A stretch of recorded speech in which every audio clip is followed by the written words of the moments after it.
What's that? I'm live. We're live. Man, my eyes look really red. Don't know why. Just took a shower. Maybe I got soap in them or something. So welcome, guys. We have 22 people. Awesome. Western States sent out an invite. So maybe some of you people are from that. Already got 19 thumbs up. Thank you very much. And yeah, we're ready to go. So right on time here. We already have something in the chat saying that the logo, which is the Adept Ape logo, they should make stickers for that. Western States did. They made me a bunch of these. So Western States, it has my YouTube channel, and then it has their Western States cat logo on it. They're pretty awesome. I think these are 3x5. In order to get these, you have to meet me in person. At work is usually where I have these, and I'll give you one. But obviously, you have to find me and meet me in person. So, alrighty, joining Lightly's here. How's the audio sounding? We got Paul, Roger, Rusted 12 out. Athens, I was going to say Athens, Greece, but Athens, Georgia, cool. What Western States do you work at? I like to keep that somewhat incognito. Hey, Pennsylvania. What's up, Josh? Audio great. Oh, cool. Yeah, so we moved during the summer, and that's why my background's changed. I need to update it. I liked how my background looked before with the piston and the valves and stuff. The background now is just kind of, they have like some weird kind of older people looking shelving. I'd like to get rid of that, but well, we got tons of comments. I can barely read all the comments. So we got from Mississippi, hey, happy Thanksgiving. Yeah, happy Thanksgiving to you. Spokane, hey, I was, would you say, close to there today. Panama, wow, cool. That's pretty far. Love from Spokane. We got a few people from Spokane, Minnesota. Payette, I'm not sure where that is. I believe it's a city. I'm an idiot, so I should know that, but Missouri. All right. So we're looking for any questions really relating. Also, if you notice the thumbnail for this video, Western States is doing a giveaway, and here is the rules for the giveaway. I didn't say it where I said where the picture was. So they're giving away a remote control bulldozer, a hat, a couple caps, a tumbler with a straw. It's kind of a bundle. So it's going to be one person that's going to win it. It's free. You just have to win it. So the way you win it is you have to watch this live stream. So in my next video, which will be coming out this weekend, all you have to do is say your name, and then you have to say your favorite cat engine and why it's your favorite cat engine. That's all you have to do. And then the following week, so not this coming weekend, but the next weekend, I'll announce who the winner is, and then we'll exchange emails, and Western States will ship it out to you. And you should get it before Christmas, no problem. So that is the rules there. I will tell you again in the video what they're giving away and show a picture in the video, but I'm not going to say how to win it in the upcoming video. So only the people in this live stream are going to know how to do that. So I'll mention again later in the live stream.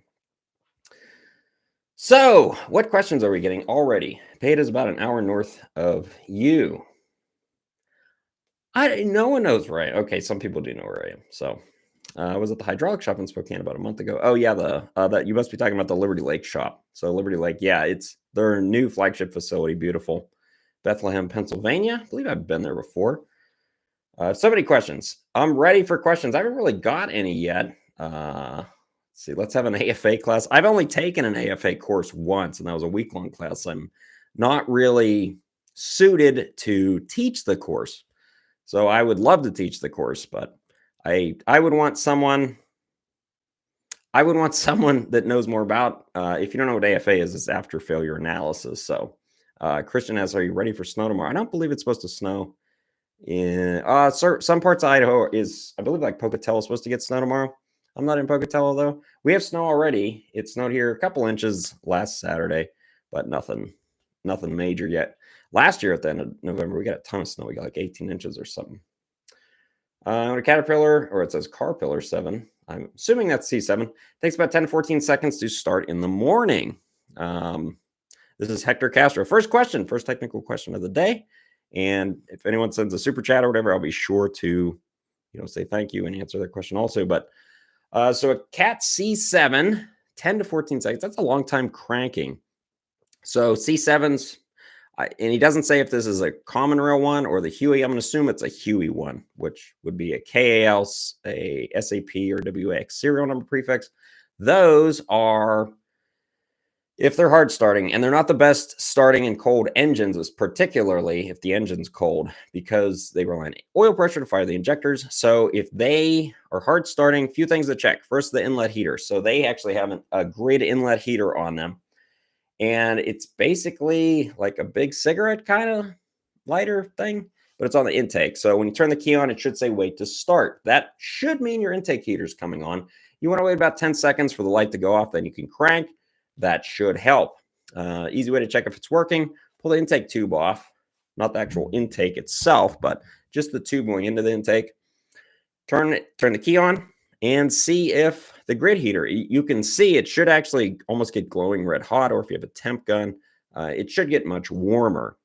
And if that's not working, that's the first thing to check. Biggest problem with that usually is the solenoid. There's a kind of like an ignition solenoid, and that can cause it to be hard starting. If that's working fine, be many other things in that case. So one thing to check, let me get some water.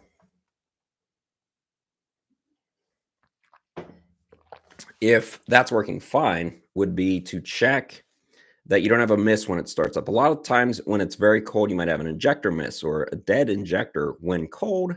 And what you'd have to do then is do a quick cutout test, find out which injector is misfiring when it's cold, and then you have to replace that injector. That is the best thing to do with that. Todd and Kirsten, hey man, coming in from Ontario, Canada. Hello. I'm going through a lot of your videos. I'm so sorry. I'm just kidding.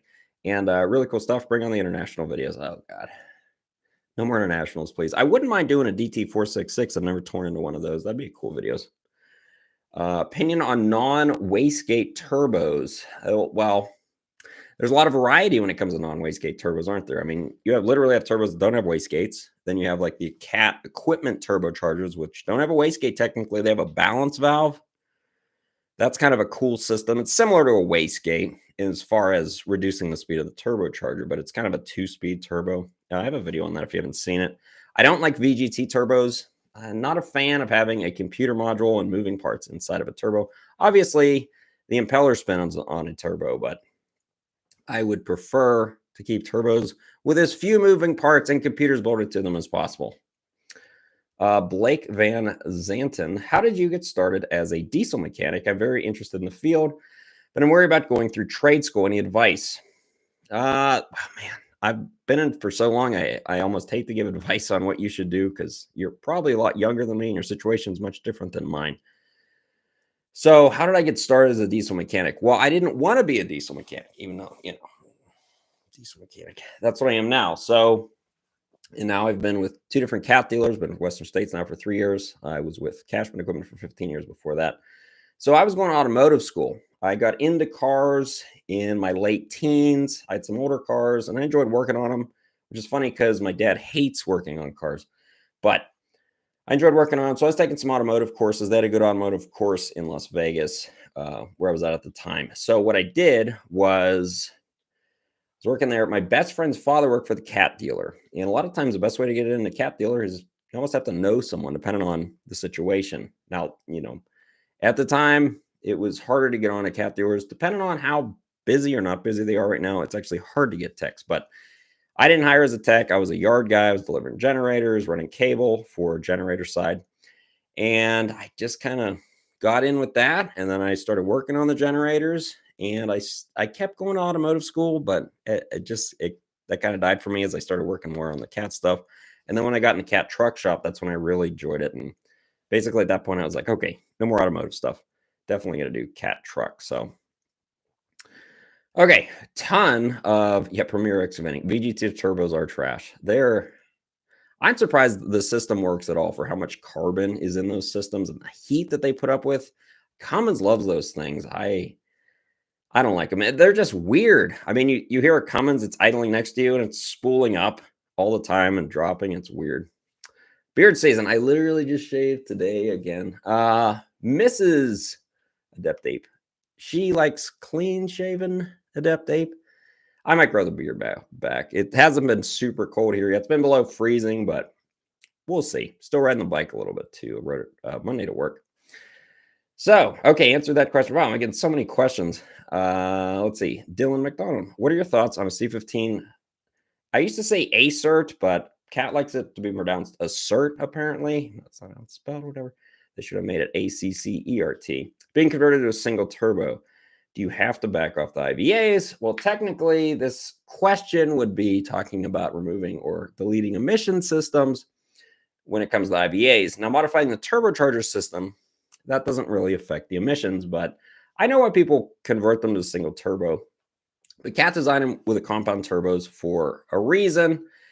What I usually tell people is, look, I understand why you'd want to change it over to a single turbo. It creates problems, though. If you don't mind working on your own stuff and you want to convert it over single turbo, that's fine. However, if you're relying on if my truck breaks down or you ever want a warranty again, so I'm going to convert this over single turbo, it's a bad idea. You should have dual turbos then, or not the compound turbo system. Leave them stock. So the IVAs are a separate system because you can convert it over to a single turbo if you want to and leave the IVAs intact. If you don't know what IVAs are, they're intake valve actuators. They're basically Cat's way of doing EGR before Cat did EGR. Need more water. So if you can't just back IVAs off. I can't tell you how to get rid of them because I don't even know. Some people, they somehow mess with the ECM and get rid of them. You are bypassing the emission system in that situation, so I can't really tell you what would be the best strategy. I've literally never done one of the deletes, so I even if I did know, I couldn't tell you, but I actually don't know, so I don't want to lie to you. But I'm sure there are people that know how to do it. I'm not one to tell you how to do that. So yeah. Okay, so Josh the Tool Dude. Greetings, longtime viewer, first time live streamer. Yeah, it's hard to catch live streams sometimes. You're usually busy, you never know when they're on. Luckily, I planned this in advance. Someone at our marketing team said, hey, you should maybe do a post and do a link for it before it goes live. That's a good idea. She should work in marketing. Oh, wait, she did work in marketing. Anyway, so what I did, so I posted this the other day. I was panicking, so it was 5 minutes before the live stream. I didn't know how to get back into the live stream I'd created yesterday. So I was trying to figure it out, and about 3 minutes before I found that there's a button to do that. So I haven't said he's done that before. He said he'll talk about the giveaway later. Yeah, he said at the beginning of the live stream. I'll mention it later, though. How about around 6:30? We'll try to do it again. Josh Tool, I didn't read this whole thing. Maybe I've missed it, but what are your thoughts on the Edison truck? So yeah, I did that video talking about Volvo, which apparently Volvo trucks and cars aren't even related anymore. I was unaware of that, but anyway, what are my thoughts on the Edison? So you're talking about Edison Motors. I did a video on that last September, not like 2 months ago, but 14 months ago. And it was cool. I think they're very interesting. I like what they're doing, making a diesel electric. It makes more sense. Is it going to be more efficient? They're kind of making one-off trucks currently, so it'd be hard to say. And most of them, from what I saw, are logging trucks. So that would be hard to verify how much more or less efficient they would be, right? Because if one is, if you have a line haul truck and you're hauling a load of Amazon packages from whatever, Reno to Tulsa, you could have a very good benchmark for efficiency then. But if you have a logging truck, it's really hard to determine efficiency there. It is pretty cool, though. I mean, if you got rid of the drivetrain necessarily, if you just had a C9 or 3306 to a generator and then you have electric motors, it's a very cool concept. Will it work? I mean, it'll obviously work. Is it commercially viable? That's a whole different deal. I'm not sure if that's commercially viable, but that's not really up to me. I think what they're doing is very cool, and I support what they're doing. It's really cool. Did you get your air leak fixed on your Ferguson motorhome? Who is this yellow diesel individual? They know some inner workings of this place. And whoever you are, no, I did not, because I was looking at a motorhome on Tuesday that apparently the tire had exploded and there was a hole in the airbag. But I had Smith's Driving today, which you don't know Smith's Driving. It's basically how to drive more defensively, how to drive more proactively, and hopefully have less accidents. It's crazy. We're doing the driving portion. I wasn't driving at this time. There's someone else driving. But literally, we were merging onto the freeway during the driving portion, and a car just crashed right behind us. Some car T-boned them and right into the median, like 100 feet behind us. Crazy. Oh my goodness. First super chat of the night. Thank you so much. Rusted 12 valve, $20. Thank you so much. Oh, we got a question with the super things. What are your thoughts on using a pressure pre-loop tank to prime oil system when reviving an old Cummins? It's been sitting for 8 years. Wow, that's a long time. Would you bother or just let it rip? I would 100% use some sort of pressure pre-loop system, especially on something that's been sitting that long. I mean, 8 years, that's a long time for it to be sitting. So yeah, I've got that video where I pressure prime a truck engine. Now, to tell you the truth, I never used to prime. I mean, I would lubricate the bearings and stuff, but I would never pressure prime until I moved up to Western States. And RT, the guy there, we used to hook them to the oil reel guns and pressurize them that way. There's some problems with doing that, but anyway, that'll force oil through the engine into the main oil gallery, and that'll pump it out throughout the engine. So what I found, though, is not only that, using the oil reels is a problem at work because let's just say our oil reels, while Western States paid a ton of money for them, they barely work. They hardly ever work. So that's one problem. But the oil reels are not meant to have oil pressure on both sides of the gun. So we were priming with these. What we find is we'd hold the valve open to pump oil into the system, and the trigger would just hold. It would just not stop pumping oil. We'd have to run into the oil room and close it off. So what I did is I bought this oil system, and I believe mine's an All-Star, but there's Melling, there's a few that make them. And yeah, if you're going to be, even if you're just doing a rebuild on something that was running a week ago, I highly recommend it. But basically, yes, I would 100% pre-lube. It's worth $100 or $200 to buy the tool. And all you really need is air. Even a bike pump would work. Pour the oil in, pressurize it, at least give it a gallon or two of oil through the gallery to flush as much stuff out and get the system as ready as you can before you start. The last thing you want to do is spin a bearing on something that you're hopefully going to be running. Yeah, if you spin a bearing, you will really regret it. Tyler Foster. Hi, Josh. My name is Tyler. I'm a new viewer on the channel. Never been here before. Any tips or tricks to go to diesel school? How much does a diesel service technician get paid? Well, the pay scale, it really varies by department, what country you're in, even what part of the country you're in. Here, we're in Idaho. I work for Western States Cat. Actually, I'm going to change hats now. The funny story. So I got this cat hat today. It has little bulldozers where the stars would be. Someone from Foley Cat sent it to me. So shout out to Maggie. Thanks so much. Very cool hat. I'm going to change my hat now. We're going to go to Western States Cat hat. Yeah, I know my hair is crazy. I did comb it. I showered. I shaved. Western States. Okay, so you were asking about technician pay. Well, that varies from dealer to dealer and what you're doing at the dealership, and it's country to country, whatever. So Western States, their pay scale, I believe, starts at $25 an hour, and it maxes out at $51. It doesn't necessarily max out at $51 because if you're a field tech and you work graveyard shift, it could be more than that. But yeah, the top scale is $51 at Western States for a technician. Now that varies. I don't know where you are, what country you're in, but yes, technician pay has been going up because it seems like it's harder and harder to get technicians, and all that stuff's getting more and more complicated. So dealers, in order to attract more talent, are having to pay higher and higher wages, which this hat's way too tight. My head's getting bigger.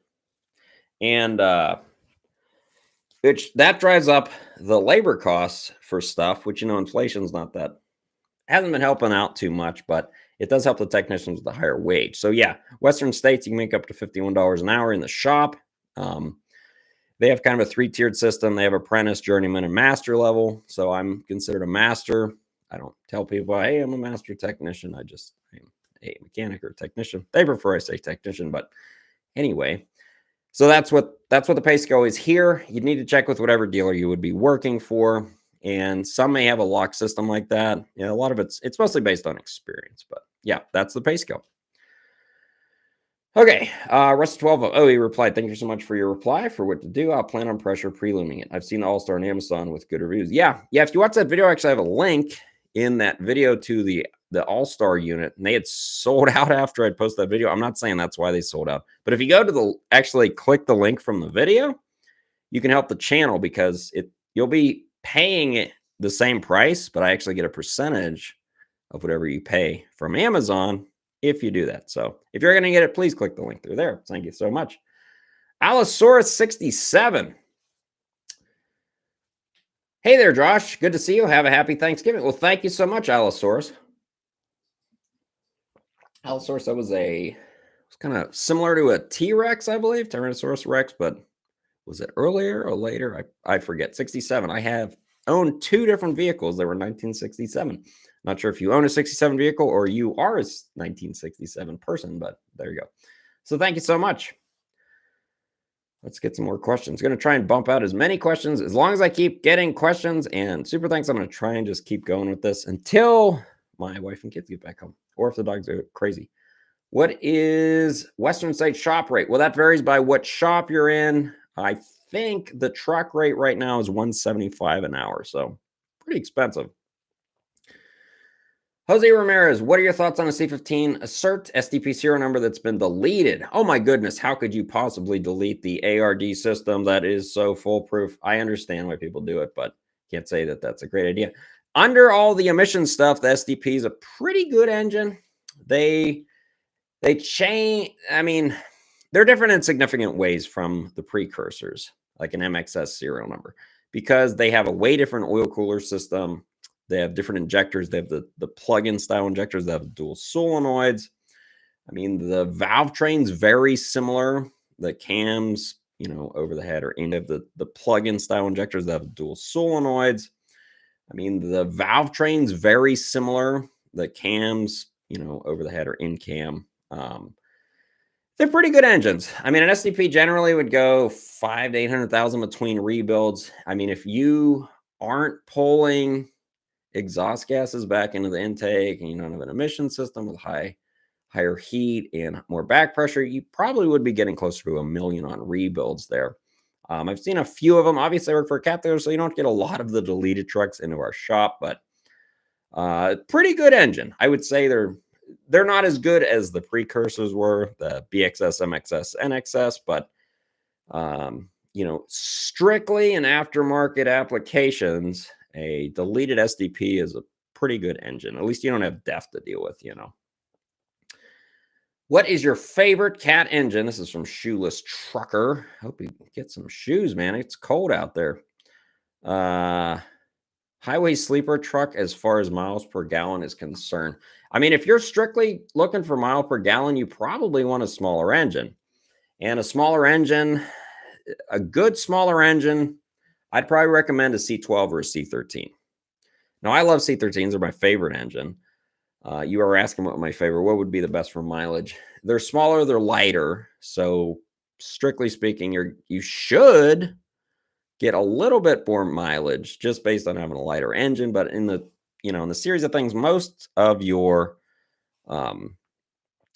problems, or not problems, miles per gallon you're going to see as a benefit would be from aerodynamics. But yeah, if you're going for mileage, try a C12 or a C13 truck. C12, they have not a lot of cam problems. They had more cam problems, and they have kind of a weird piston retention system. I've seen some piston failures on C12s I've never seen on C13s. I like C13s a lot. They pull really hard because they're compound turbos. If you're going with the pre-ARD head, so a KCB serial number, I think you'd be pretty happy with them. They're, in my opinion, pretty easy to work on. There's less specialty tooling than on a C15 because you don't have to worry about cam backlash. There's no counterbore cutting. So maybe look at one of those if you're looking at a cat that's not, 550 horsepower C15, something like that. Thoughts on the 34.6A? That's how they say it in Canada, by the way. 34.6A. Just kidding. So 34.6A, I don't know if I've ever worked on one.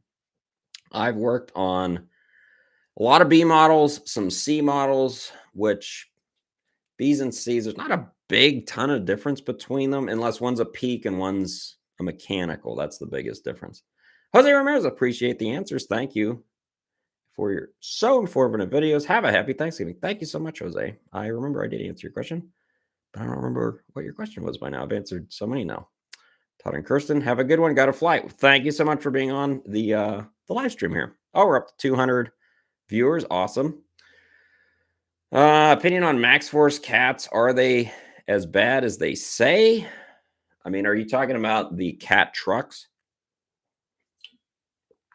I don't like Max Force engine. They are the few I've had to work on are garbage. Like the wiring's horrible. They're just weird engines. They're hard to work on. It's like they made them hard to work on purpose or something. I'm not a fan.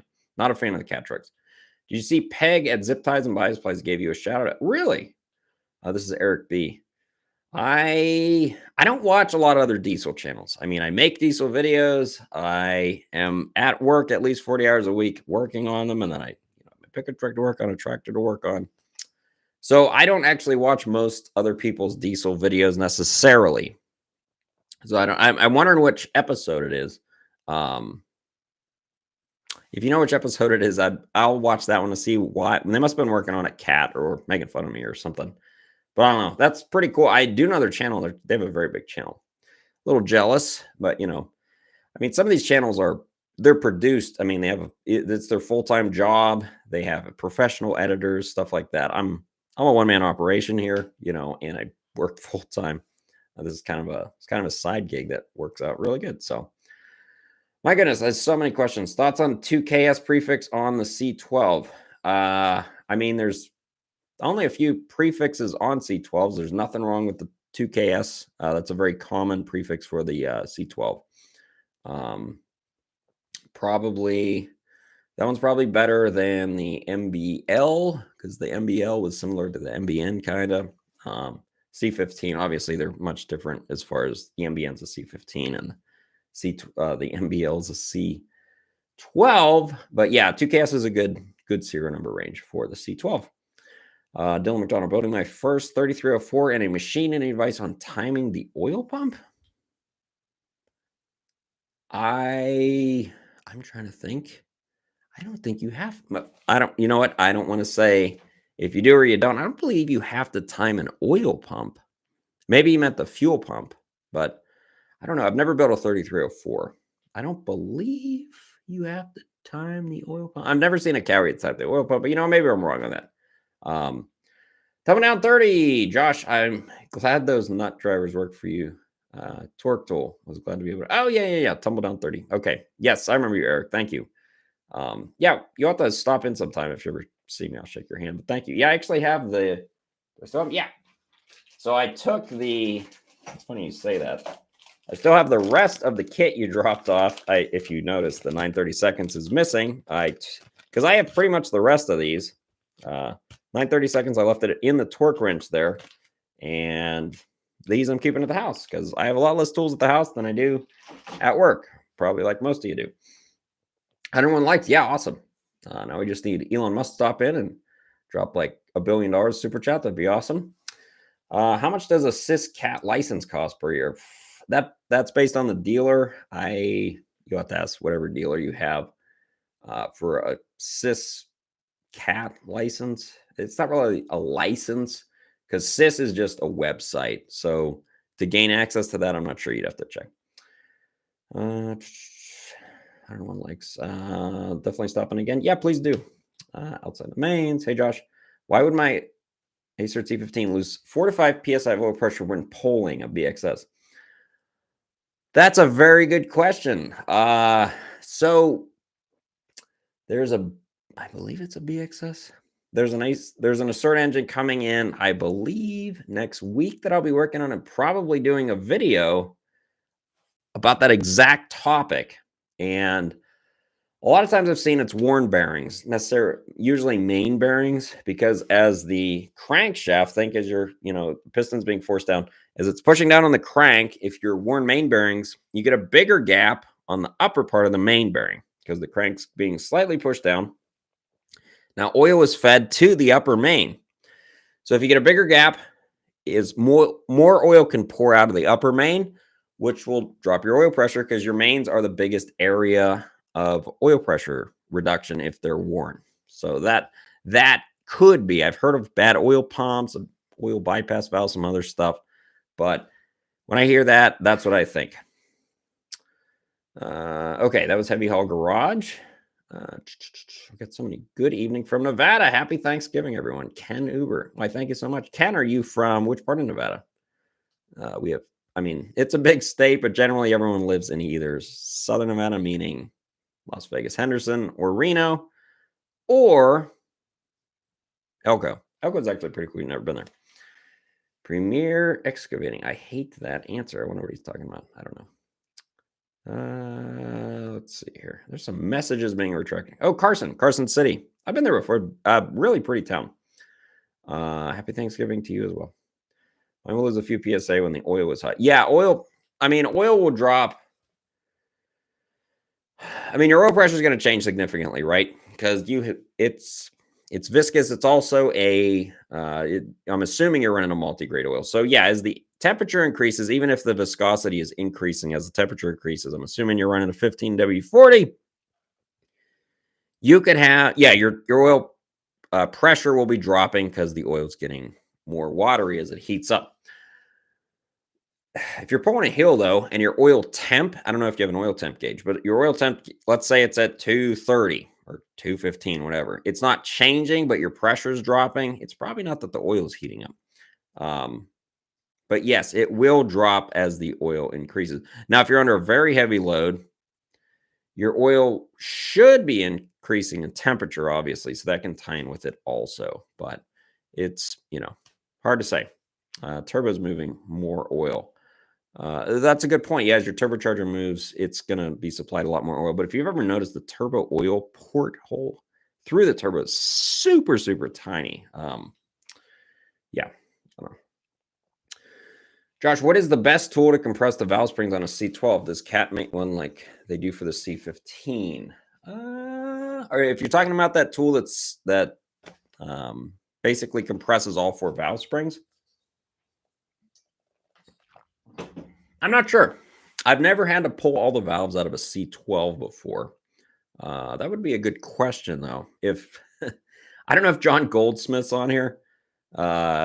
If you know someone on this stream, everyone combined on the stream knows 10 times more than Cat engines than I do by myself. So, yeah, if someone knows, if they do make a tool, if you know the part number, or say yes or no for Chris Curtis here. I don't know if the C12, if they have a valve spring compressor for all of them. They probably do. Did you ever had a runaway? Wait, did you ever had a runaway the shop? In the shop. Oh, okay. No, I've never had one run away. I mean, I think that'd be more of a common thing if we worked on a lot more mechanical engines. Never had one run away. I had one that was running on its own oil. It was a C7S, and it had enough oil in the intake that it would just stay idling if you shut it off. But yeah, it wasn't running away.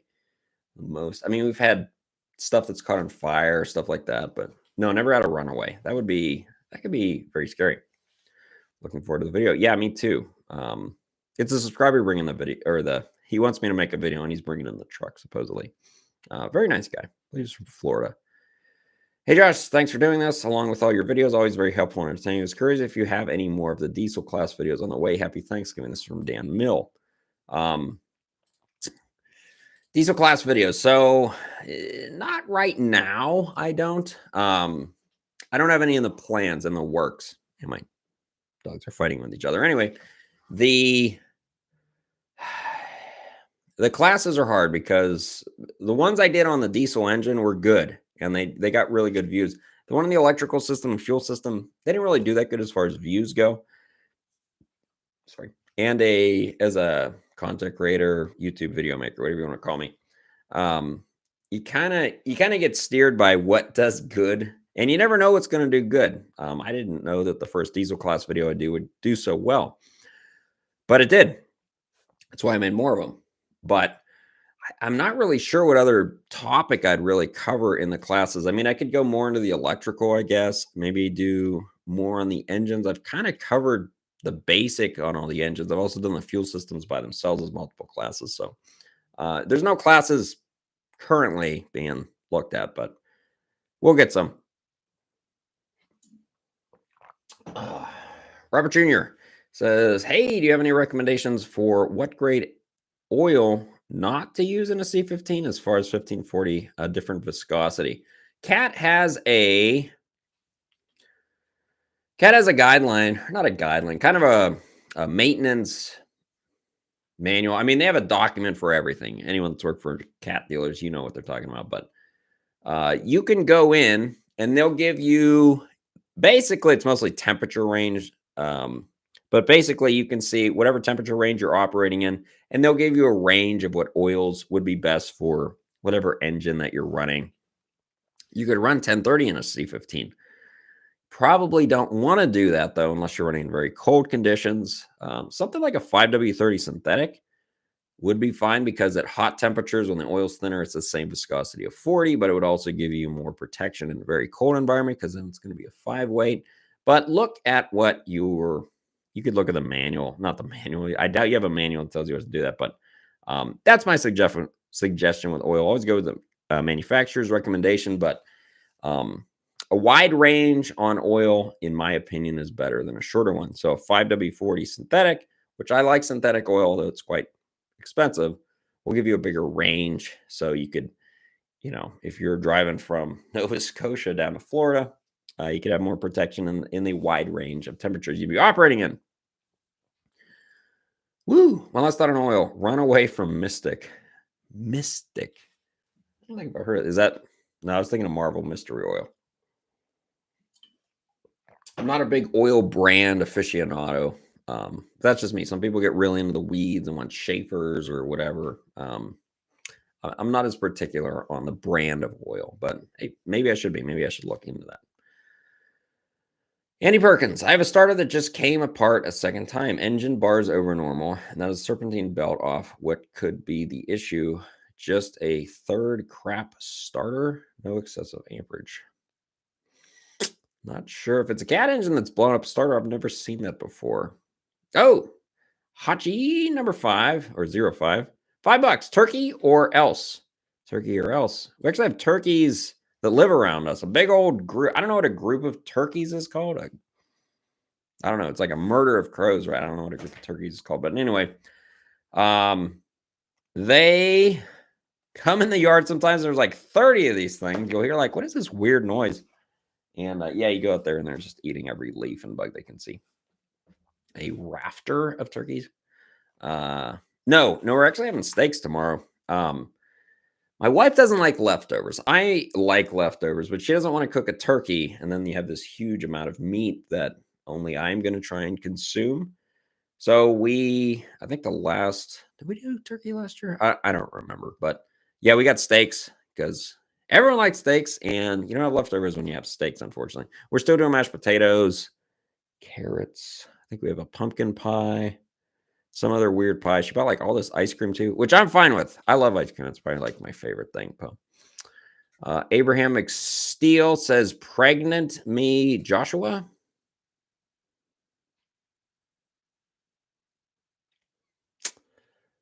I'm just going to leave that one. Turkey sandwiches. Yeah. Yeah, I do miss them. Bye, Tyler. Have a good night. Have a happy Thanksgiving.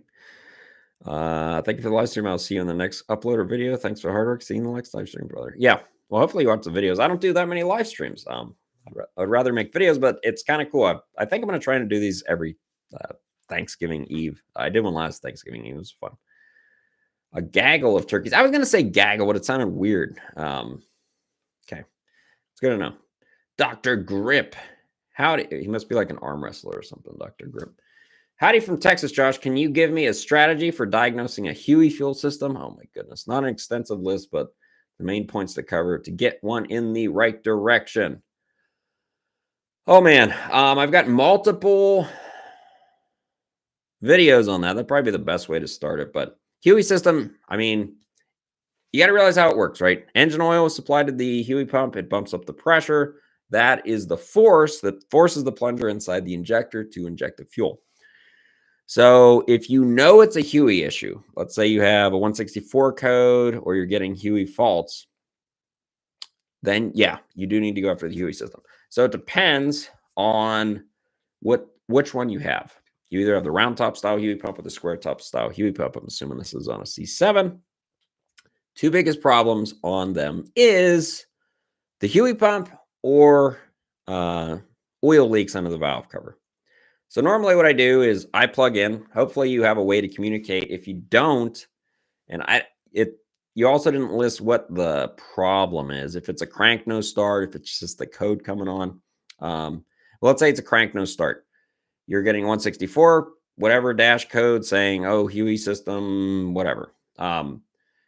Okay, plug in if you can and see if the code's coming on. What's your Huey pressure? If it's only building 200 PSI, engine's not going to start with 200 PSI. It needs about 700, 800 PSI. So if that is the problem, meaning low pressure, generally you have a bad Huey pump or you have a blown injector O-ring because the injectors seal the Huey rail in the head. Best way to diagnose that is to pull the valve cover, crank it. Do not stick your head over to any of the injectors, but if you can get someone to crank it and you can monitor them, if you see a bunch of oil coming out of one injector more than the other ones, you more than likely have an injector O-ring leaking, which is good news because those are easy to fix and relatively inexpensive. If you don't see any leaks and you still have low pressure, best thing to do then is to get a gauge, put it on the cylinder head, Huey pressure rail, make sure the gauge is reading accurately. I only had this once or twice, but usually the Huey pressure sensors read accurately. It's very rare that they don't. But if you don't check that the gauge is actually reading right, you might change a Huey pump or reseal injectors for no reason. But let's say there's no leaks, the gauge is reading accurately, it's more than likely the Huey pump. You can ohm out the driver in the Huey pump. If it's OL or it's 10,000 ohms, you can't change it. Unless it's a round top style Huey pump, you can change that one and see.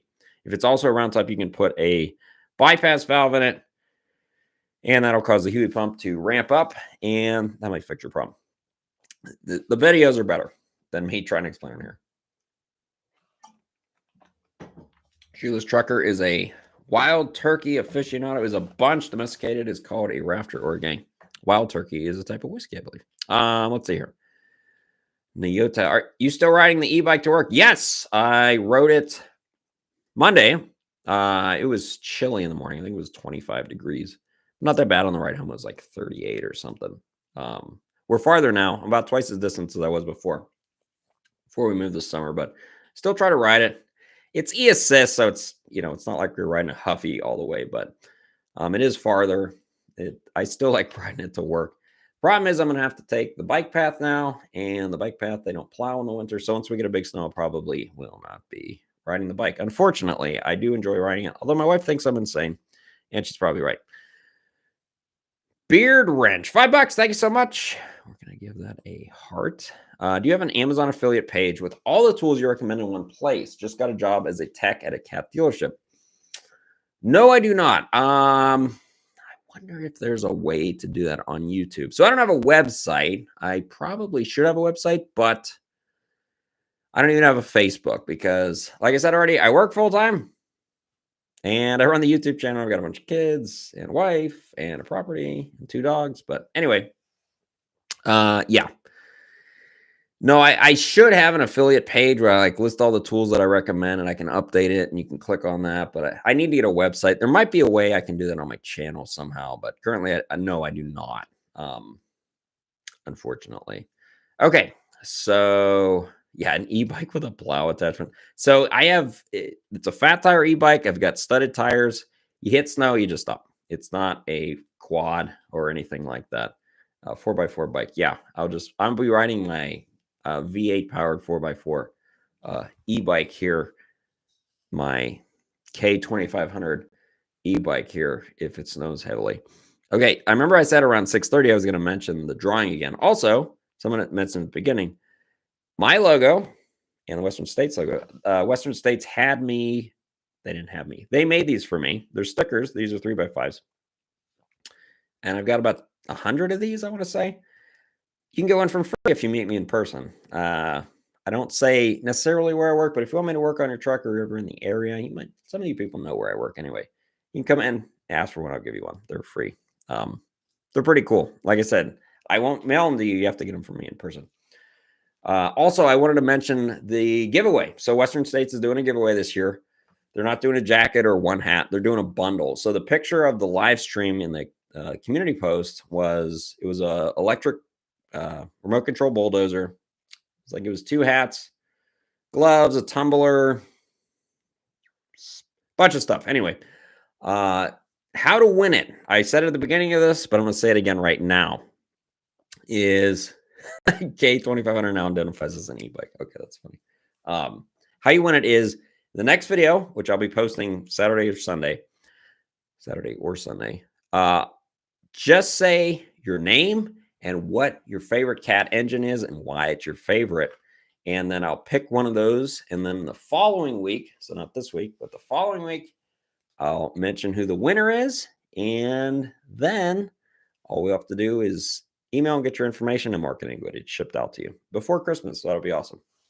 So there you go. I'm not going to say in the video how to win it. Only people doing the live stream or watching the live stream after the fact will know. Really appreciate you and your videos. Happy Thanksgiving. It's officially vacation time in the next 4 days. Heck yeah. All right, Premier Excavating. Happy Thanksgiving to you. And thanks for being part of the live stream. Oh, man, so many questions. Dylan the Towman, check with Con Equipment. I've ordered a lot of cat parts from them. Oh, you're asking for aftermarket parts. Okay. I'm a diesel tech from Taiwan. Oh, interesting. I have learned so much useful from your videos. Extremely grateful. Cool. Your English is awesome. I don't know any. And I know Taiwan and China are linked. I don't know if there's totally separate language or you both speak Chinese, different styles or different dialects. I don't really know much about Taiwan. I know they make a ton of computer chips there. That's like a super efficient island, we'll say. Interesting place. Must be interesting to be over there. So what do we got? Have you worked on a C27? I'm an electrician and had one in a genset we installed. Yes. So back in the generator days, I never really worked on the little truck engines or little truck engine. I almost always worked on 3412s, which is basically the precursor to the C27, C32s, C27s, and the 3500 series. You worked on a lot of 3500 series on the generator side. Hey, super thanks from Joe Little. Thank you so much. Why are so many new service techs so bad that they couldn't fix a sandwich? I think possibly. Really enjoyed the channel, though, not trolling. It's hard to say. So, I mean, how do you judge how bad someone is? I mean, I don't know that, let's say, 18-year-old me would be any worse or better than some of the, we'll call them apprentice techs that we've had at the shop. We'd hired, I mean, I'm not a manager, at work, I have my name on my tag. Like, I'm low-level guy here. I'm just the face of Western States, kind of, even though I'm, just one of their employees. I'm not an official spokesman of Western States, although I'm wearing their hat. We hired 3 techs, apprentice techs, that they went through the technician academy. Western States have as a career technical academy. If you're trying to get in with Western States, they can get the ball rolling for that. But we hired 3 at the location we're at, and one of them didn't work out. Not blaming anyone, but the other 2 are pretty good. And I don't see any reason why they wouldn't be staying on. I mean, they're investing in themselves. They're both very young too. They're about 19. They're investing in tooling. I would say they're both intelligent. They're driven. They're always on time. They're nice. Maybe your experience is different. I'm just judging it based on the ones that we've hired. And, not all techs are created equal, so it's hard to say. You might have just had, maybe you've had a bad few, but yeah, there's very good young technicians out there. C18 is my favorite, as it's one I work on the most. Oh, C18. Well, maybe if they're in trucks, I'd like them more. What I don't like about C15 is how thin the liners are. I mean, they can't even use O-rings on there. They have to use like those flat little seal guys. Those make me nervous. But I mean, basically C15. So we're going to change hats now, folks. One from Western States. How about this is a hard hat to acquire, the C13D. They don't even make this engine yet, but Nice people over at Caterpillar sent me one, so thank you so much. So what do we got here? What's the requirement with tools? Are you 1099 required to supply tools, or are your tools maybe just better? Well, I'm assuming 1099, like tax reasons, are required to supply tools. Yeah, you have to buy your own tools. Not everything. You have to buy basically any hand tools, and especially starting out, they don't expect you to have $80,000 in tools. The ones that went through the Tech Academy are pretty well tooled up because they basically roll your initial tool purchases in with the Tech Academy. So if you get through the Academy, you basically get like a 2-bay snap-on box and most of the tools you need to start off with. Obviously, you will build from there. But yeah, but the specialty tooling, like you don't have to buy jacks and jack stands. You don't need lifting straps, stuff like that. This would be stuff, non-specialty stuff, basically. Torque wrenches, hammers, pliers, stuff like that. Yeah, that's how it is. What's safest max horsepower on a 3176? I've worked on a lot of 3176s. I mean, that's precursor to the C12. I actually don't know what the safest max horsepower on that. I'm going to say probably around 450 horsepower. I don't know what the cat range on the horsepower was on the 3176, but those being the older C12s, yeah, you're probably not. You're not going to get probably close to 500, would be my guess. We got a double, our Rev 9 fan 1. Hey, Josh, I had to assume like W900. I always think of my old manager, Nick. He would always say, nothing finer than a W9er. Anyway, W900 with intake air temps. I had a Duralite air-to-air with a 4-core performance radiator. Check was a MXS deleted and singled out 690 horsepower, 6,900 horsepower.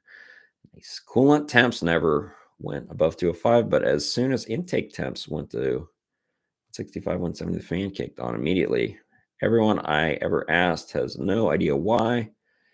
Turbo is a Borg, blah, blah, blah. What makes a truck surge intake temp? Well, I mean, I don't know how much boost you're running. I mean, if you're running almost 700 horsepower, you probably have quite a bit of boost there. And there's a reason they had pre-coolers on the MXSs because the compound turbos would make a lot of boost and a lot of heat to help cool it down. I'm assuming you had, assuming the intake air temperature sensor's reading accurately, yeah, if you're getting very hot air in there, that's a problem.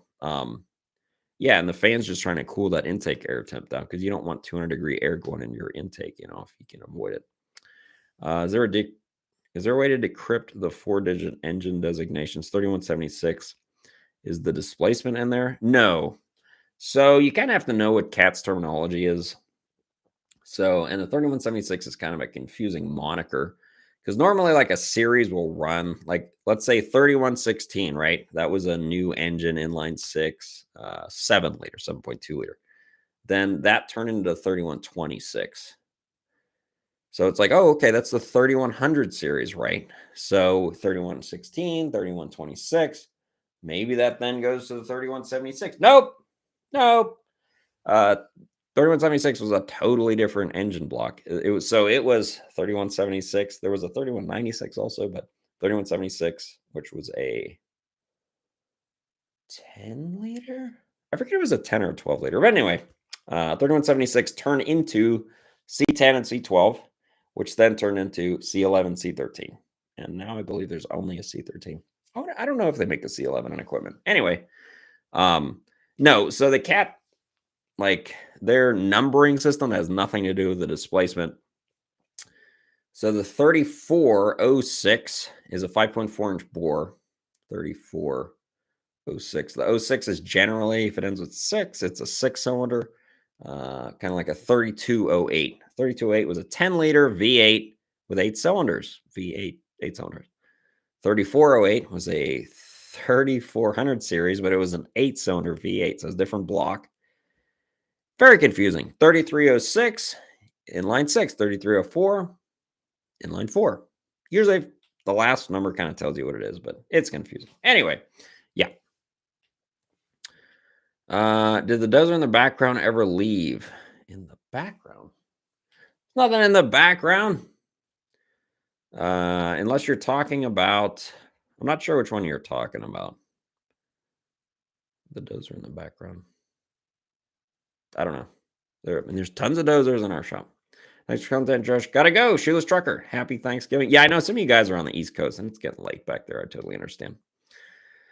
Let's see. 2 tires. Yeah, 3116, 300 series, 1.1 per cylinder, 6-cylinder. Yeah, but would that be 1.7 liter per cylinder on the 3176 then? Maybe. Then why did the 3126 have the same displacement as 31? Whatever. Anyway. Okay. Ken Jones Project says, how's old Dave? He's doing good. We got him in the garage right now. I need to change. I was hoping someone would ask about him. I need to change the door pins on the driver's side door because I fixed the passenger side door. I changed the headlight bulbs. What else? Changes oil, new oil filter. There's a bunch of stuff. Hold on one second. I got to mute.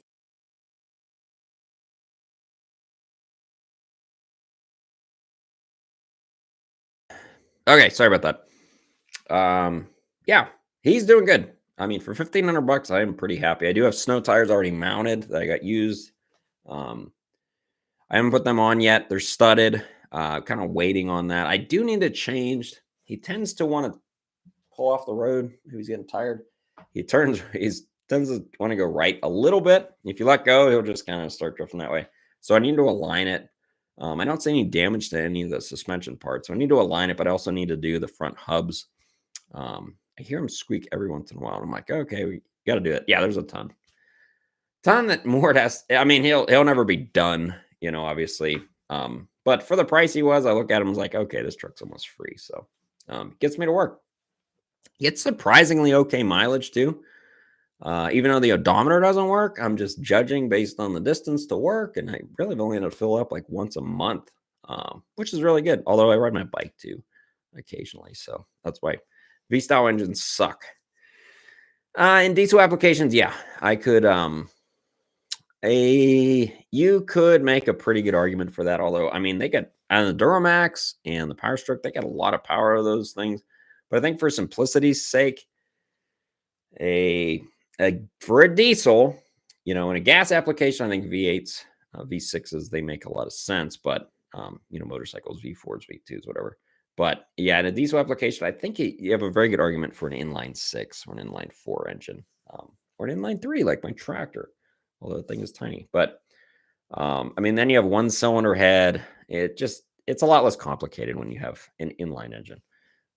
Didn't Cadillac make like an inline 12 or something? I know back in the 30s and 20s and 40s, they had whole sorts of crazy stuff. But yeah. Oh my goodness, so many questions. I love my old BXS. Been in frame twice. $2+ million on it. Okay. So, Robert, I hope you know that the Million Miler program still goes on with Cat. So with over 2 million miles, you'd be able to get a jacket, I think a watch at 2 million miles. If you don't know about it, you can check with a Cat dealer. Some might know what the heck I'm talking about, but there you go. S. Suckle. I'm not sure how to say the name. Do you do a lot of hunting where you live? No, never really, never got into hunting. Although a raccoon killed one of my chickens. And if I see that guy, we'll just say the next video I'll be wearing a raccoon tail hat. But I haven't seen him. I have my game camera out. I actually bought a game camera just to see if I could catch him. But now I have to lock my chickens up every night. Anyway. But yeah, no, I've never really been into hunting. I mean, I lived in a huge city most of my life. My dad was never into hunting. So I'm not against it. I know why people do it. I think it's interesting.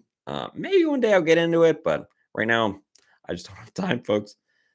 No, there is a lot of hunting around here, but I know most of the guys, when fall comes, they all go hunting, but I'm not one of them. Hey, Josh, there's one hat you wear. It's a cat hat, and I can't find it anywhere. Where did you get it? I wear lots of cat hats. I got C13D9. Let me see if I can find the one you're referencing. Look at that gray streak there. Silver Fox. Let's see what cat hat you could be referring to. Probably the yellow stitch one. Follow the yellow stitch hat road. Is it this one? Boop. Is this the hat you are inquiring as to its location? Oh, so you're a city boy. That must be the love of bicycles. I like bicycles. I don't know. I mean, I do have a beat up old pickup truck, but and a tractor. Um, yeah, I I like bicycles. I used to have a bunch of motorcycles and stuff too. Um, yeah, I like fishing. I like other stuff. I like cutting wood. But yeah. Wow, we hit an hour already. Man, I was like, well, I was telling myself before I started, I was like, oh man, I don't want to start this live stream. I'm tired. After a whopping 3 days of work. But once they can start going, I don't want to end them. I'm not tired yet, so we'll keep going too. Josh is low-key goat of YouTube wrench pulling. Well, thank you very much, DeMarcus Cousins Jr. I don't know if I'm the goat. I sure use that goat clip a lot, but yeah. So if this is the hat you're talking about, I don't know where to tell you where to get it. I mean, that's what it says. I know they had them in, and I don't know where you live. They, yeah, okay. So where do you get that hat again? So they definitely had them a lot of times at the cat store in Henderson, Nevada.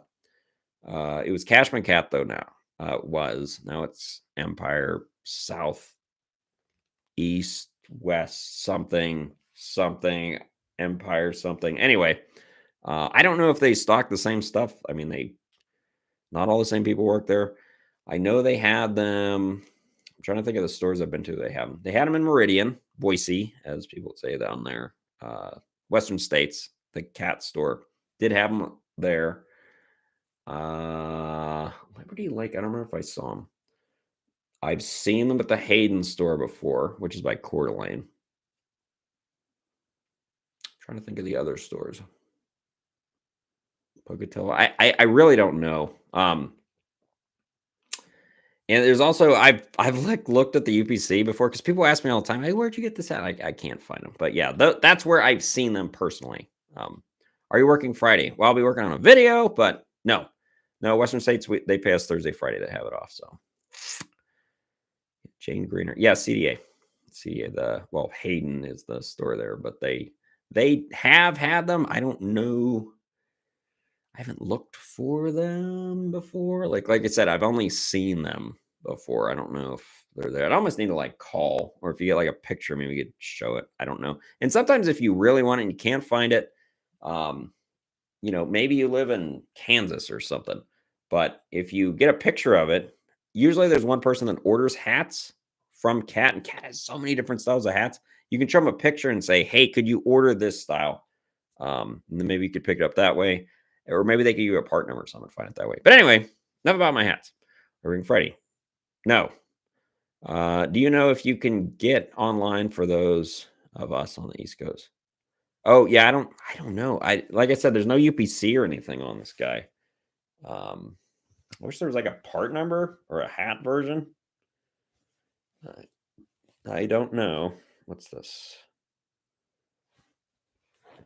Well, it says RN number 128218. I don't know. You can type that in. See what happens. Is that straight? Pretty good. I know people are going to be like, you need to fold the bill. You need to keep it straight, whatever. Josh just had a 5K with a broken crank. Oh my goodness. Yeah, that sucks. Seen a few of those. Kind of weird. How do those cranks break? I mean, it's so freaking big. I know Cat though says if you do break a crank, change the damper. Does your priming trick work on common rail and fuel injection pump style diesel engines pulling back room? Yes, it does. I've used it on, you know what it works really good on? The ISX, the X15s. Those have at least 2 CompuCheck fittings on the filter bases. There's guys know a lot more comes with me, but I've had a lot of them where they change the filters, and even if you pre-fill the filters, you put them on there, it cranks. If you pull, I think it's the forward CompuCheck, pull a vacuum until we get fuel out of it, they usually start it up. So yes, they do work on common rail systems. I haven't worked on as many common rails. Obviously, Cat didn't use a ton of them in their truck applications, but yeah, it works just as good. You're not vacuum filling the rail, but if you vacuum fill pretty much all the low pressure side, you're going to get lots of fuel into there as quick as you can. I know they had them for a bit when I started. Oh, we must be talking about the hats. How long have you been a Dursel mechanic? I have been a Dursel mechanic for, well, I was going to say 18 years because that's how long I worked for cat dealers, but that's not necessarily true. So the first year I worked for the cat dealer was not a mechanic. So we'll say 17 years. But then 2 of those years I was a TEPS manager running around in a polo shirt. So I guess technically 15 years I've worked as a mechanic at cat dealers. So yeah. Rockshaw, the man, the legend. Man, look at that. Congrats over 1.1 million views on that one comment. Save $50,000. Yeah, well, that was your comment, Rock. So thank you for leaving the comment. Although Hell's Canyon Diesel did also email me that after you had sent the message saying the same thing. So if you hadn't sent the message, I probably would have to use their email and check the thing. But yeah, you're the comment. And yeah, that video is doing great. Thank you so much. People were like, you need to buy that guy a steak dinner. It's like, well, he lives 1,500 miles away from me, but sure. If you ever come up to where I'm at, I'll buy you lunch. How about that? But yeah, that was the best doing video this year by far. That's a really cool video. Oh man, is a C13 basically a more efficient and updated C12? I don't know if it's more efficient. The C13 is the updated version of a C12. Yes, so they're basically very similar in displacement. It's 130 millimeter bore on both of them. I guess it has a little more stroke. So changes, but here's the changes between the C12 and C13. Basically, same valve train design. They moved the intake from on the C12. The intake and exhaust are both on the right side of the engine. On the C13, they moved the intake to the left side of the engine, which would be the driver's side if you're in a truck. They got rid of the fuel rail. They ran a fuel rail through the head instead of in the external rail, which was kind of a dumb idea. Similar, it's electronic unit injector. The valve train, I would say, is less complicated, even though it has intake valve actuators on the C13, because the C12 kind of has that weird like intake. What was it? Exhaust, intake, exhaust from cylinder to cylinder. They got rid of the weird spacer plate where the C12 would have, where you have the coolant, external coolant manifold, and then like the spacer plates. C12 is kind of a weird engine. I mean, it's based on 3176. So I know they're updating stuff, but yes, basically the C13 is an easier to work on. I don't know about more efficient, more powerful C12. Yeah, I like working on them. They're less leaky too. They use really thick gaskets, like a C13 valve cover gasket, super thick. Same with their oil pan and stuff. Great engine. Minnesota Tomcat. My dad claims 0W40 John Deere oil is the best diesel oil on the planet. Any truth to this given argument to throw back at him? Well, you'd have to do a little more research. I mean, 0.8 is really, really thin. If you're in a warm condition, 0.8 at startup, that's not a lot of protection for your bearings. You'd have to check your manufacturer's recommendation, see if a 0.8 is even fine to use. I mean, if you're in very cold condition, that might work, but you might not want a 0W40 if you're in always a very cold condition. Is the best diesel oil. I bet, I'm not necessarily betting, although I am from Vegas, that John Deere doesn't even make that oil. It's probably made by Shell or another manufacturer. So even though, it might be the best oil, it's probably a rebadged oil from another manufacturer. So you could probably search for like 15 minutes online and find that. I would be surprised if John Deere made it themselves. I don't believe Cat even makes their own oil. Obviously, it's made to their specifications, but yeah, I doubt John Deere makes their own oil. So it'd be good to find out who makes the oil for them, and then compare that to whatever the heck it is. Yeah. So Mark M says right here, John Deere doesn't make oil. Rotel and Delvac makes great synthetic engine oil. Yeah, I wonder who actually makes it. Tony Nash. Thank you so much. $5 super chat. If exhaust temperature is an issue or could be an issue, Why doesn't all diesel engines come with a pyrometer for monitoring? Excellent question, Tony. I mean, diesel engines should come with certain sensors that they usually don't, and we're going to talk about that right now. So yeah, pyrometers are important. Also, the placement of them is important. Also, letting you know what is the good range, because cat doesn't necessarily have an exact range. Like, oh, if you're reading this temperature after the exhaust manifold, this is the high temperature. You won't ever see really a super high temp. You might see an high exhaust temp D rate code, like on a motorhome C7. They don't actually are reading it. It's a calculated temperature. So I don't know. I don't know why the manufacturers don't install one and then actually tell you this is bad, this is good necessarily. A lot of them are aftermarket installed. The other sensor that I don't know why most manufacturers don't install and show you is fuel pressure. Diesel fuel pressure is super critical. And even if there is a fuel pressure sensor, it's rare to even see what the heck it's reading unless you have a scanner or something. Most cats didn't have a fuel pressure sensor. Even the regen ones, they had a pilot and a main fuel pressure, but that's only for the regen system. They didn't have a low pressure sensor for some reason. What the heck? John Furnace says, will you work on a Series 60? Sure, I will. I don't know much about them. I know they're Detroits. I know they're green. I believe their valve covers could double as a canoe. But yeah, I think they have a very good reputation. 3176 is a 10.3 liter, so the middle two digits are the later displacement of the cylinder. Same with 3126. You're probably correct, two tires. See, what did I say? People know more about this cumulatively than me. Johnny Lightning, I can almost assure you that John Deere doesn't make it. Yeah. I used to work for Atlas Copco, and they make compressors, air tools, electrodes. They don't make oil. Yeah, most manufacturers, it's only a handful of companies that make, process oil. So not necessarily that like I said, I'd be very surprised John Deere if they made their own oil or chemicals. Cat used to make their own chemicals for a long time too, although I believe it was another company making them, but you would get like Loctite in a Cat vial. Now everything's, Loctite. You used to get Thread Locker from Cat. Now Loctite makes pretty much all of it. Which is kind of irritating because if you go look up how to do something, hello, Caterpillar, how do you install blah, blah, blah, blah. It'll still tell you the Cat part number on the product that you need to install for the chemical, even though they don't make it anymore. So then you have to go and try and reference it. I wish they would go through SYS and then update the part numbers in their stuff so you would have the Loctite info. It's not like this came out yesterday. It's been over 10 years or something. Super Secret Scroll. Man, all these names are awesome because I see maybe not most, a lot of these names in the comment sections also. Also, thank you guys for always commenting and watching the videos. Really helpful. And if you ever wonder if you comment and you don't see it right away, you're like Josh blocking my comment. Let me get some water. I actually have to approve all my comments. I don't have to. I do it for a reason. It's more work for me.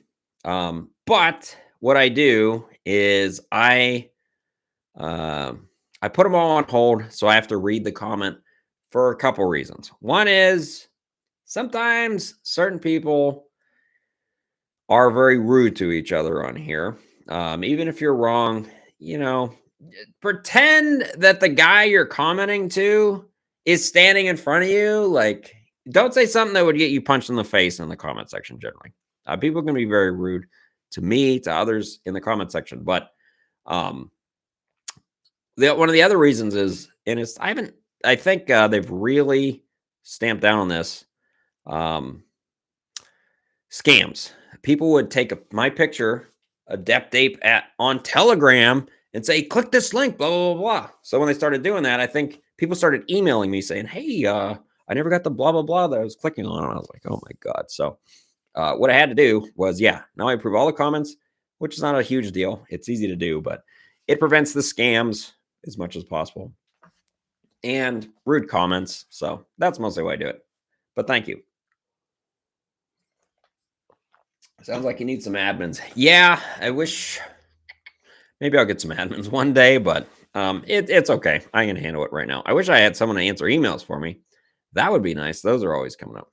Happy Thanksgiving to all and all a good night. day after Christmas for me. Thank you.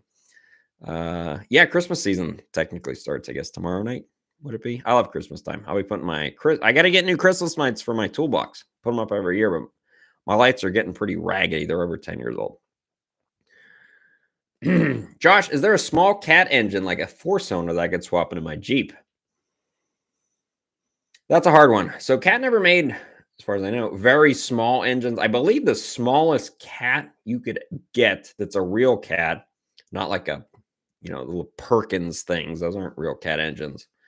Would be a 3304 or a 3126. 3126 is a 7-liter though, so pretty big. 3304. Well, 3306 was a 10 liter. So a 3304 would be about a 7-liter, 6 or 7 liter. That'd probably be the smallest actual cat engine you'd be able to get, unless they made something that's really old. Yeah, there's a 4.4 assert that's in some smaller equipment. So the 4.4 and the 6.6 are Perkins designed. So not really cat. If you ever worked on if you work on them, you're like, this is Captain design. This is some nonsense here. Purple cats. I don't know what they're talking about here. Is there any literature online with instructions how to set timing for 3406B?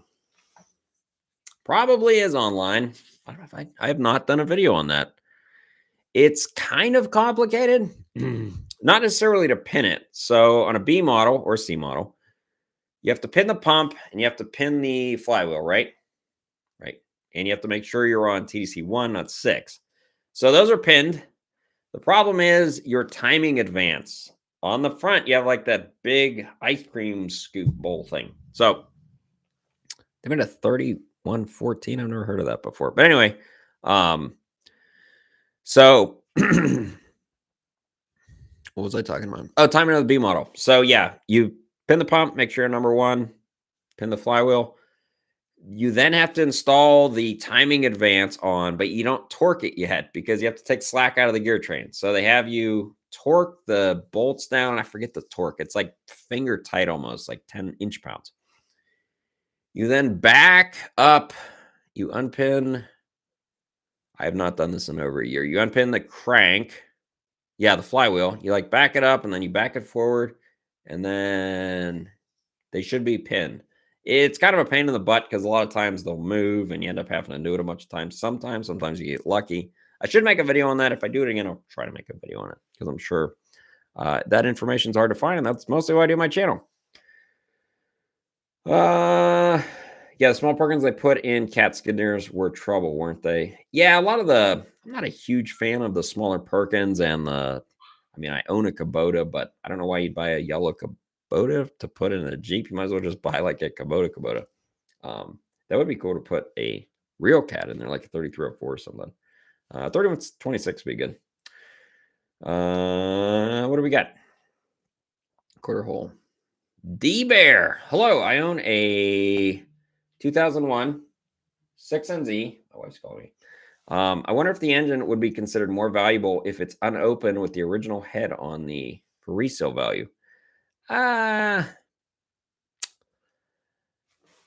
Probably not, I'm guessing. Unless it's a collector truck and like it's a numbers matching thing. I don't know if that's really much of the thing as on trucks. I think we'll go to 7:30, by the way. So we've got about 15 more minutes. So if you have a question or you want to send a super thanks, whatever, do it. You got about 15 more minutes. But because I think my wife and kids want to get them, and she took them out so it wouldn't be noisy. But I don't believe you'd have any advantage to having the original head on it unless it's like a collector truck. Think about it. If you were buying a truck, would you necessarily want one that's got 1.5 million miles on it and the head's never been changed, it's never been in-framed, or would you feel more comfortable knowing that a cat dealer had just in-framed it and maybe it has an extended warranty of up to 4 years or something on it? Now, obviously, that's very expensive to get it in-framed, but I don't necessarily know that a purchaser really cares that it has the original head on it. They might care that if it has an aftermarket or a cat head on it, but that's really all there is to it. What's your favorite tool? Man, I got a lot of freaking tools that I like. It used to be my air hammer, but Fortis has ruined that for me. Yeah. But every time I get to use my air hammer to like knock a clamp off or knock a front seal out or something, I still like doing it. Sam Walner, my comments must not be worthy, LOL. I don't have anyone. Unless you can't comment, which means I banned you from the channel because you were super rude or doing some sort of scam thing. It's after 8, 7:30. No, well, I'm in Pacific time zone. If I'm Pacific, that might tell you where I am in Idaho. But anyway, yeah, my dogs are barking. Quiet, dogs. Any plans for Thanksgiving? Yes, I'll be overeating. That's usually what we do. We're having steaks tomorrow, so that's cool. But long time sub here. Happy Thanksgiving. Thank you, DJ Par. I think he was saying you didn't answer his question, LO. Well, I don't know what you're referring to now. We're getting crazy. I'm trying to answer questions and keep it all straight here.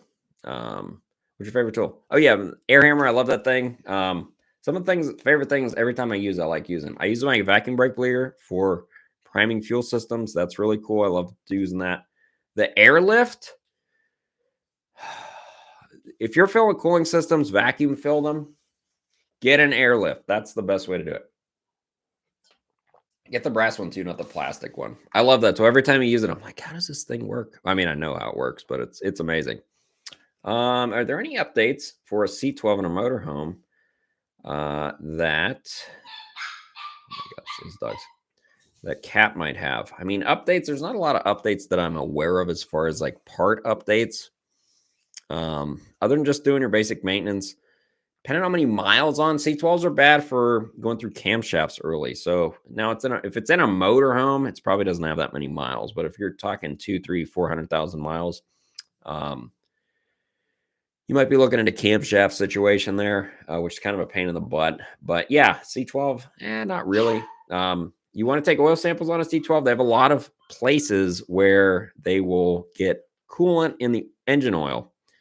And it's not necessarily a horrible thing. I mean, yes, coolant in the oil is really bad, but it doesn't mean you need a full in-frame. C12s, C10s, you could get the water pump a lot of times leak oil into the coolant. You have an oil cooler. There's a lot of things, but yeah, definitely do that. It is important to change coolant regularly, or is testing it okay? Says Journey Lightning. Yes, the ELC, I believe it lasts 6 years. It's good to test it though. If your freeze point's changing, generally it drops over time. Keep it up. You want to, yeah. If it's been, I would say, if it's getting like 5 or 6 years since coolant been flushed, coolant doesn't just cool the engine. It does a lot for rust prevention and cavitation. You would definitely want, I would say, replace it every, well, I believe the CAT recommendation is 6 years. And it varies too if you're using like the SCA additives and stuff, depending on which coolant you're using. Hopefully you're using ELC. Sam, enjoy your holidays. Josh, good night. Good night to you, sir. Probably on the East Coast. Oh, it's getting late here too. Do you hate working on motorhomes due to the tight spaces? Not generally, no. As long as I'm doing engine work, I don't like necessarily doing non-engine work on motorhomes, although it is part of the job. Motorhomes aren't bad. A lot of people hate them, I think, because they're hard to work on necessarily, depending on what you're doing. But I go into motorhomes knowing that probably what I'm going to do is going to take longer. So it's fine. You just have to, it's just part of the job. Do the best you can. Someone's paying you on an RV, they're paying even more for you to do, let's say, a valve adjustment or cylinder head or whatever. So do the best job you can. I don't mind working on motorhomes generally.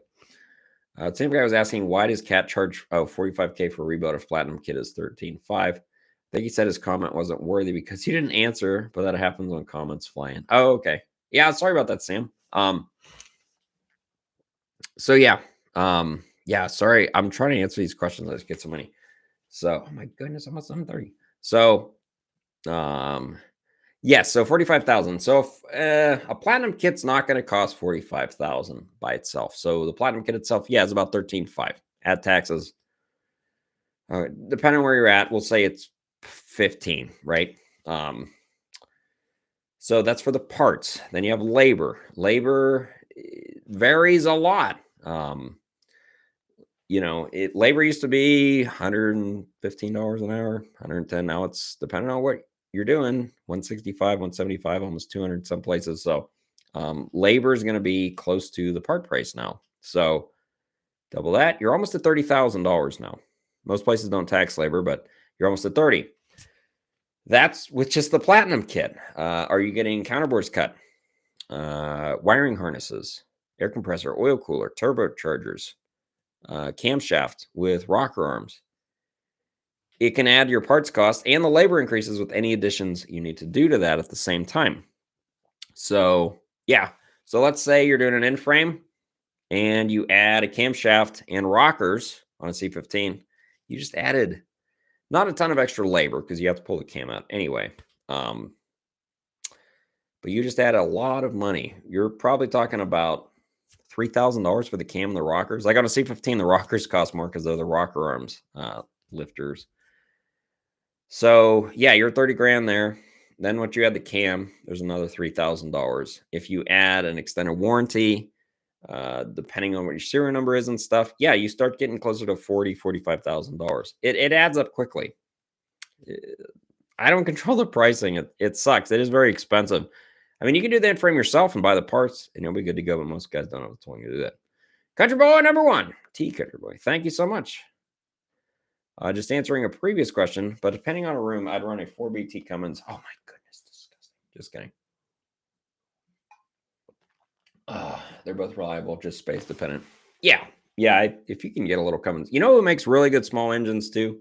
And maybe some people disagree with this, but the older Isuzu engines, they had these 4-cylinder. They weren't very high horsepower, but the 4-cylinder in the multi-equip generators, my God, they would run for 20,000 hours or something. Little inline 4 diesel engines. They would run a long time. So maybe that'd be a good thing for a Jeep or a small Kubota, something like that. Yeah, you might want to look if, you don't want to go Cummins or you do.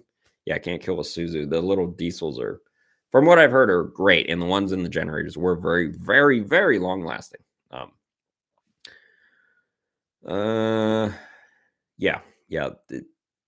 little Cummins, Cummins. I am not familiar with Cummins as much, but there's a reason why they make a lot of engines. What kind of warranty does your company provide on your rebuilds? If any issues, do you get rework? Yeah. So CAT has basically a 1-year warranty on pretty much any part sold. It covers the part, contingent damage, and labor to repair the part. So let's say, you did an in-frame, you don't buy an extended warranty, and you break a ring after 6 months, piston ring. Well, in that case, you would be covered for the repair, but the repair would just be fixing that one cylinder pack, basically. It doesn't repair anything else. You can get an extended warranty. If you're getting an in-frame, you can do what they call an OPT, which is on-highway protection. And that covers not only the parts replaced, but also parts inspected. So stuff like your crankshaft, the oil cooler housing, stuff like that. It'll cover that as well as that stuff. And that's really the best warranty to get on. I can check my messages. I believe my wife's texting me. Oh, it's my friend is Country Boy. Okay. Yeah, my wife did try to call. She's probably getting out of here. I'm gonna have to leave soon, but we'll keep going. We'll go for a couple more minutes. Ever get something in the shop that was deliberately sabotaged? Nuts and bolts in the oil fill? Nothing that I'm sure was, but we had an RV once that got towed in. I think this may have been some sort of scam. I'm not saying it is. I think it might have been. And he said he was driving along this motorhome and a piece of rebar stabbed into the oil pan somehow. And yeah, there was literally like a big old hole in the oil pan, like a piece of rebar going through it. So we moved the oil pan, obviously. We checked, I don't remember if it was all of his mains and rods. This was a few years ago. The bearings were fine. So he'd shut the engine off. And then we replaced the oil pan. And then I remember hearing about it later. There was something with the warranty company was suspecting it was not a good repair because he thought that they thought it was a scam, basically. But he didn't, as far as I know, he didn't get anything out of it other than just replacing the oil pan. So I don't know. Maybe he was trying to destroy the engine, but he didn't run it very long. So who knows?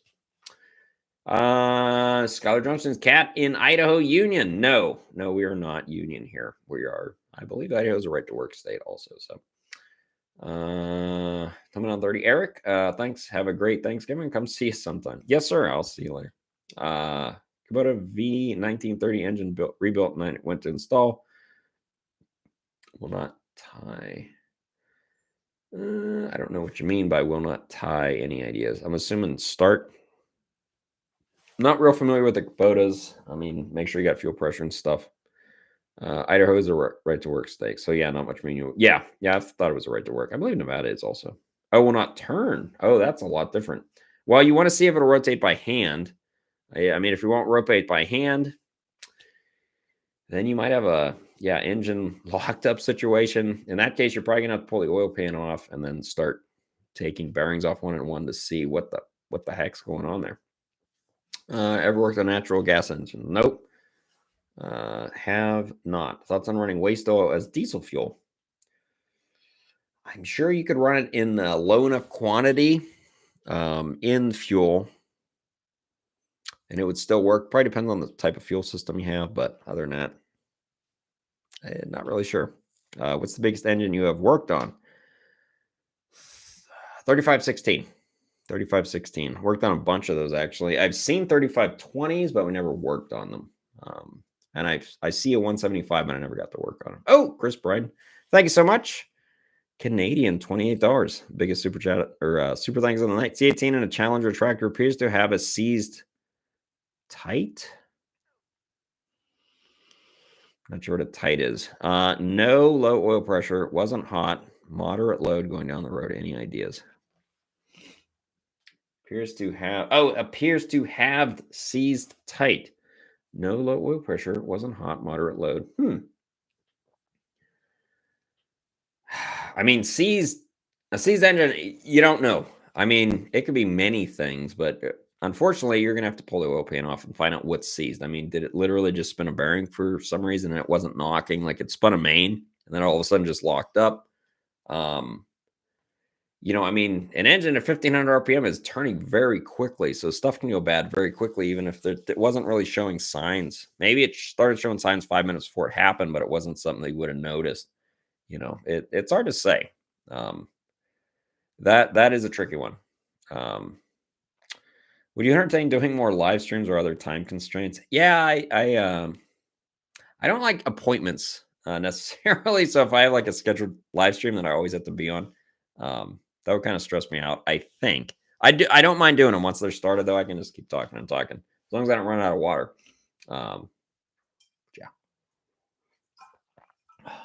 Chris said that. So I'll go to 7:35 and then we'll end it there.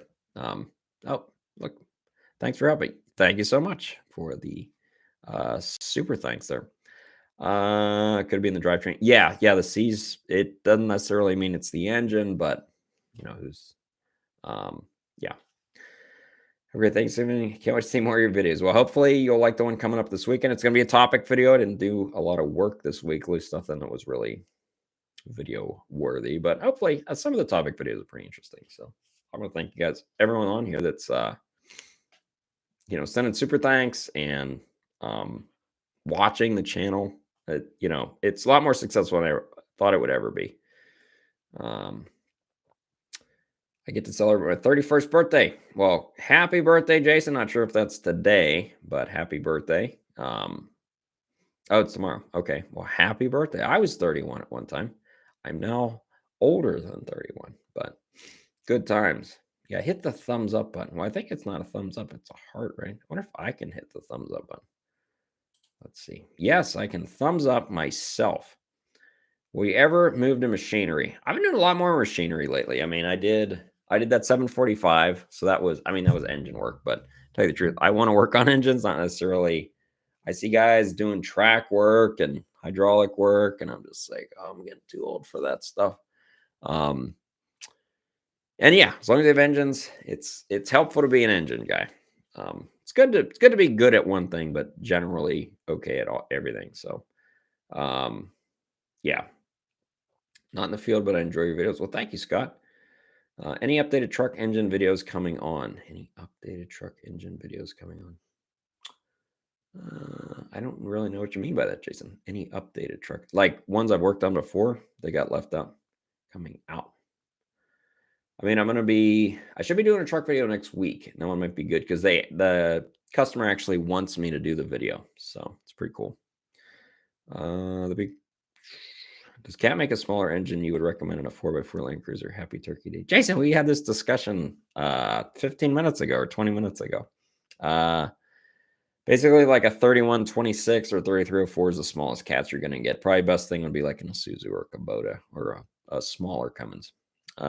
Any experience pulling the oil pan and finding parts previous to the last end frame? You'll find bolts, zip ties, stuff like that. That's about mostly all you'll find. So, man, there's always top-notch videos. Thank you so much. Safe travels. Go anywhere? No, I'll be staying home tomorrow. I have some family coming over for Thanksgiving. So yeah, I will do one more question, and then we're going to end the live stream because we're sitting at almost 7. Well, I plan on this being an hour. We'll go to 7:35. So let's get one more question here. Hopefully it's a good one. Got to get going. Okay, well, have a good night, Jason. Happy Thanksgiving to you. Let's see. We'll go through here. See if anyone else wants to leave a good question. Have a happy Thanksgiving. Happy Thanksgiving. We can stay warm. Yeah, I've got the wood stove going, so. Been watching it for 6 years. My goodness. What are you cooking for Thanksgiving? Steaks. We're doing steaks and then all the normal stuff instead of turkey.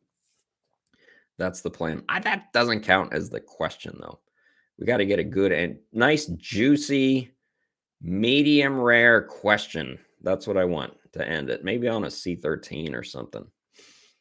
Ever get any land? Does anyone at the shop watch your video? Yeah, a few of the guys watch the videos. A few of them watched before I started to. Which, I mean, when you make videos on a specific industry, yeah, you're going to have people that watch them. It's more interesting when someone that doesn't know you work there or something runs into you. Or just like a truck driver's walking through because he's unloading an excavator. And then he hears me talk or he sees me. So that's probably the coolest ones. So that answers that. Landfill machines. Yeah, we have a D8 trash dozer in the shop right now. Explain Adept Ape. I get that question almost every live stream. If you're familiar with Warhammer 40K, there's like the Adeptus Mechanicus. So Adept and then Ape. That's kind of the short version of it. What is the meaning of life? I'm read a lot of books, but I'm not 100% sure on that. What was the biggest destruction you have worked on? Most expensive probably was it was a big generator. I think it was a 3512. The generator in Conan Fire where we were load banking it, and that almost I probably put a generator rewind business out of business. That was probably the most expensive one I've ever done. Or there was a 3516 or 12 at a big casino. It was an A model with a mechanical fuel system, rack stuck. And we got to see the aftermath. We didn't see it when it happened, but that was pretty bad too. Okay, last question. Have you ever done a full overhaul by yourself? No, I've never touched I've touched them. There was a guy, Jim, in Vegas. I think he still works in the generator shop, but I've done a rebuild with him, I think on 3516. But I mean, I was an apprentice at the time. He did all the hard work. I wasn't the engine guy that I am now. So that was the most I ever did with him. But I learned a lot. He was really cool. Or is really cool. He's still alive. So yeah, still alive. He's not like 100 years old. I think he's probably close to 50. But yeah. Anyway, 40K background. Oh, I played one of the 40K games when I was like 25 years old or something. I don't know. It was an RTS, but okay. What more torque than a Isuzu offers? Oh, well, yeah. I can't help you with that. What's the biggest mistake you've ever made in a repair? Okay, this will be the last question from Scott. He said he's local to here. So what's the biggest mistake you've ever made in a repair, and did your job cover your butt? He didn't say butt. Biggest mistake I ever made was the video Rock mentioned earlier, the one where it says this comment saved $50,000 engine. yeah, putting those valve bridges on, which that wasn't like an install error, right? It wasn't like I put the piston in upside down. I was doing what our plan was, and we literally didn't have any other information. We couldn't find any. I even had the supervisor on the equipment side looking for it, and he didn't find it. And I'd never heard of it, obviously, before that. That was the biggest mistake, because that would have dropped the valve early on that engine and destroyed that engine. Luckily, luckily the comment and the email I got saved that job. That was the biggest mistake, but luckily for me, it never damaged. It didn't damage it. And I've never had like a big failure, luckily. I'm going to knock on some wood here. Luckily, we have a wood desk. But yeah, that's the biggest one. Okay. Do you think the C13D will land in a truck? I don't think so, but yeah. Okay. That is going to be it, guys. I went 5 minutes over. The dogs sound like they have to go out too. I want to wish everyone happy Thanksgiving. Thanks for coming in. Thanks for watching. Thanks for subscribing. Hopefully, you catch you catch this week's video. Coming up should be Saturday or Sunday. I'm not sure which one. I'll go over it one more time before we leave. These stickers, 3x5s. If you meet me in person, I just asked for a sticker. I'll give you one. I'm not mailing them. You got to meet me in person. Also, I'm gonna mention it for the last time. The giveaway with the bundle, with the dozer, the electric, remote control dozer, the hat, the tumbler. You have to say your name, say your favorite cat engine, and why it's your favorite cat engine in the upcoming video, the one that's coming out this weekend. And then I'll pick one of those people and then announce it next weekend. And then we'll get it shipped out to you. Okay. So that's how you do it. I want to wish everyone a happy Thanksgiving. And I'm going to say it's Merry Christmas time. I hope Andy, my former coworker, is watching, because he hates Christmas time. But I love it. So thanks for watching, and I hope you all have a good night.